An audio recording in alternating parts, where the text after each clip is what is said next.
Here for Home of Fight. So happy to be joined here by ETHYN EWING. He's going to be taking on Farid Basharat. This is a huge fight coming up here, and it's now going to be taking place at UFC 329, right around the corner, July 11th. ETHYN, how's it going, man?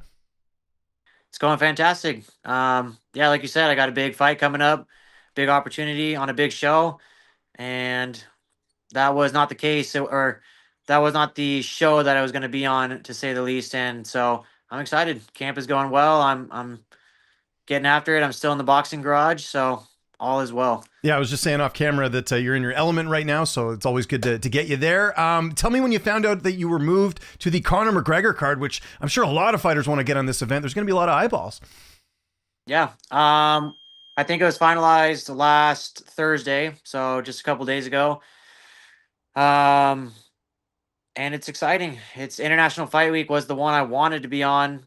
The Apex is cool. It has its uniquities to it, but yeah, I'm ready to be back in front of a big crowd and on a big card. Was there any reason given why the fight was moved, or it's just maybe they wanted to add this? I mean, this is a huge fight. It certainly adds a lot more to this event.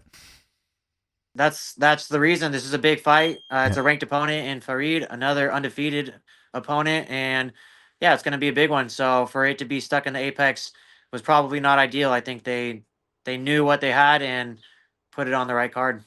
Were there any other opponents in the mix, or is it just Basharat as far as your only opponent for this fight?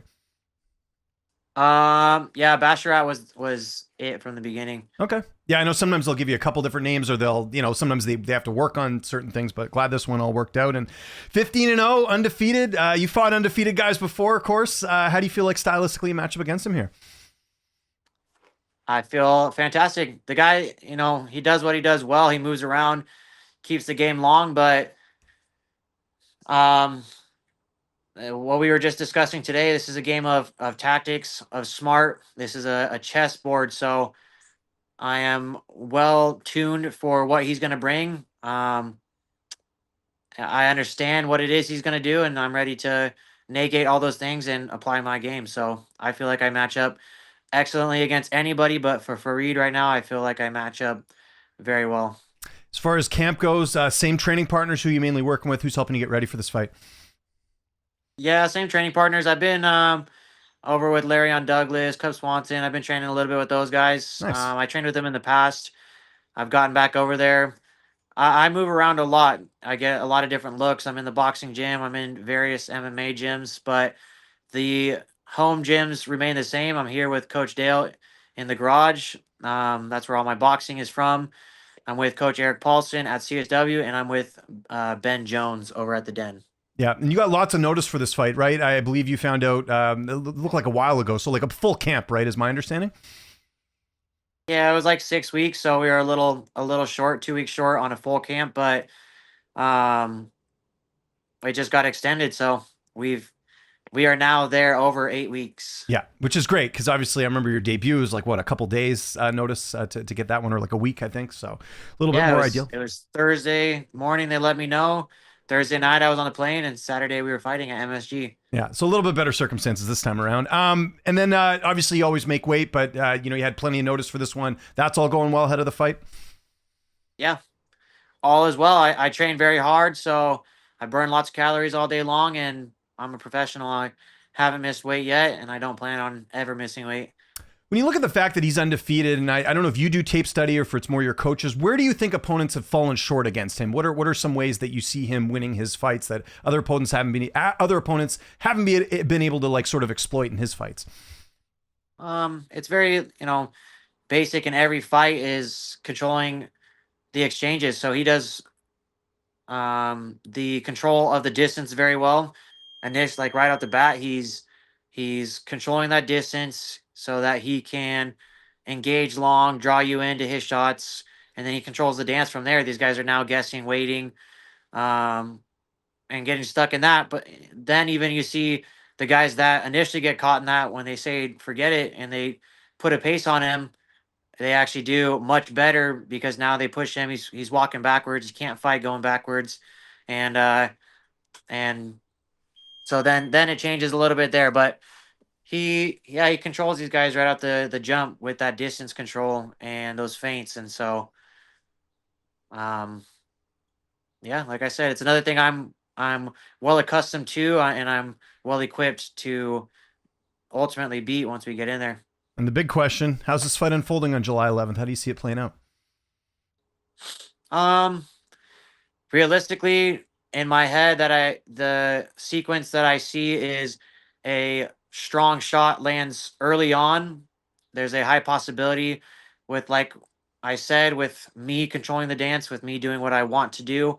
There is that possibility. If not, then he's able to dance around. He's able to run long enough and move. But ultimately, that shot lands. Ultimately, um, he will be finished one way or the other. Okay, I like that. Of course, Scott asked about the main event of your card, Conor McGregor, Max Holloway. What are your thoughts on that fight, and how do you see that fight playing out? Um,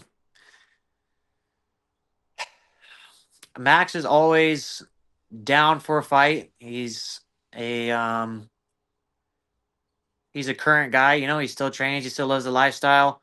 Connor's had a lot of ups and downs with doing that. You know, we no longer see the Connor of old, and he is a good talker. So even though he may say that he is doing fantastic and the videos look great, it's not quite certain if that's the case. So I think Connor's very skilled. I think he's probably one of the most skilled, and his early fights show that. His initial run shows that. So um, I don't think we'll get quite that, but I'm hoping that it's a good fight. It's a little bit back and forth, and I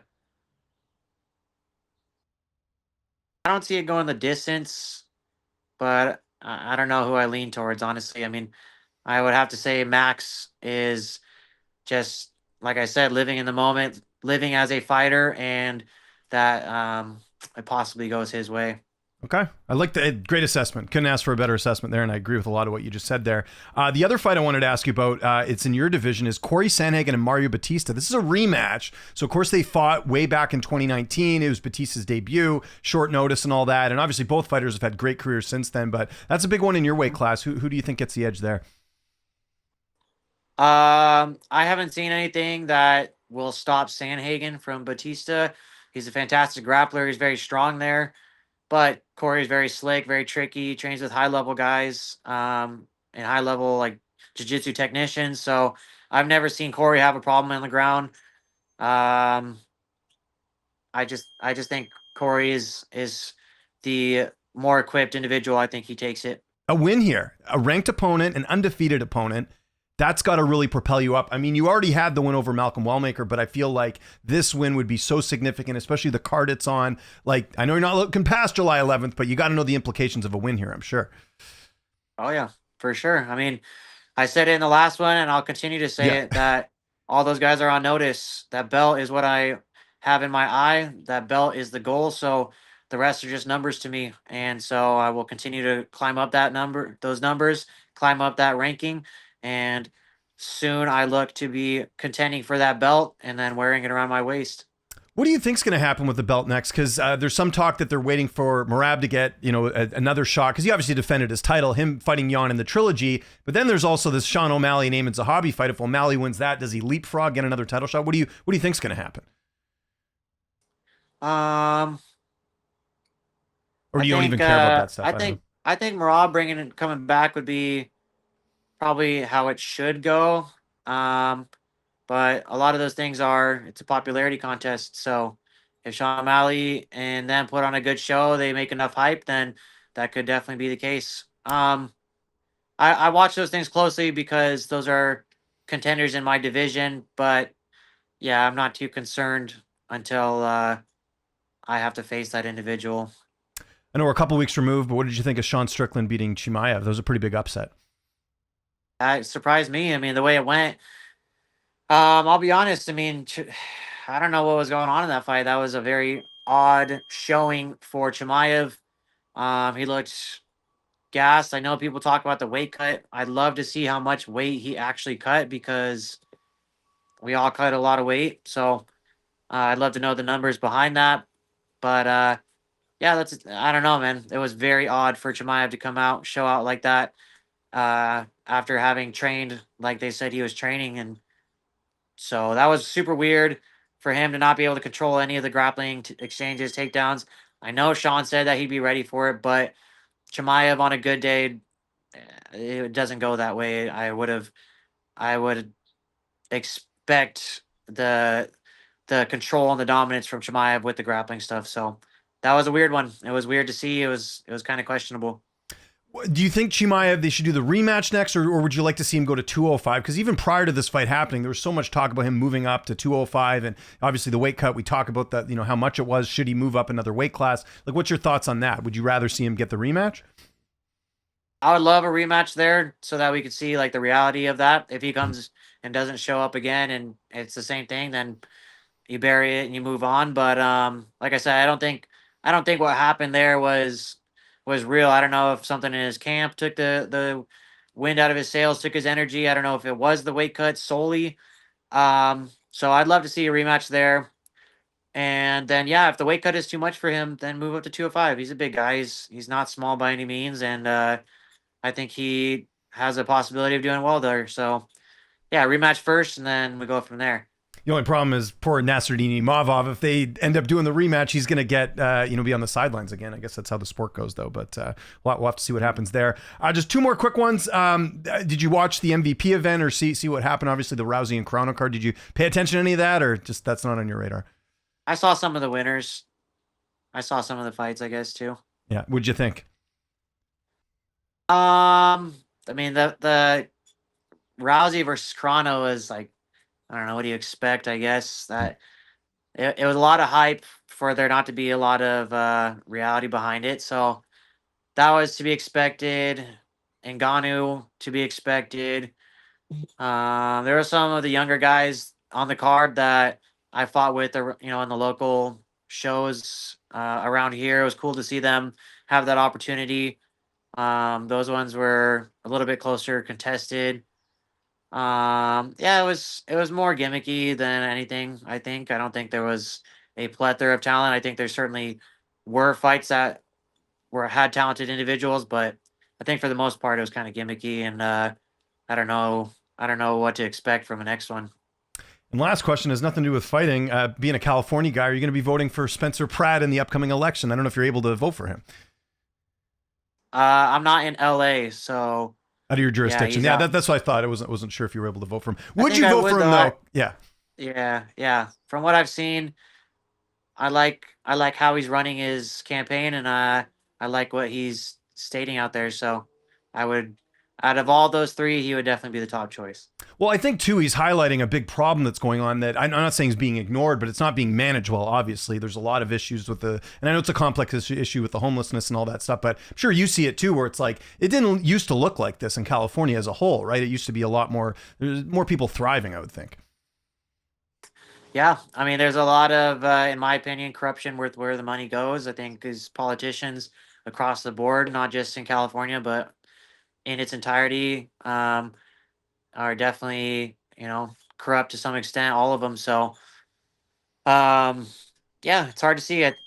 If those guys can line their pockets, they will. And so, obviously, the rest of the issues that we deal with become more rampant when they're not being handled.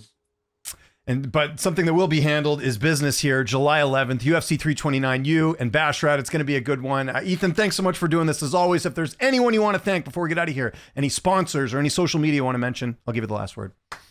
Sure. Just thank you to my family.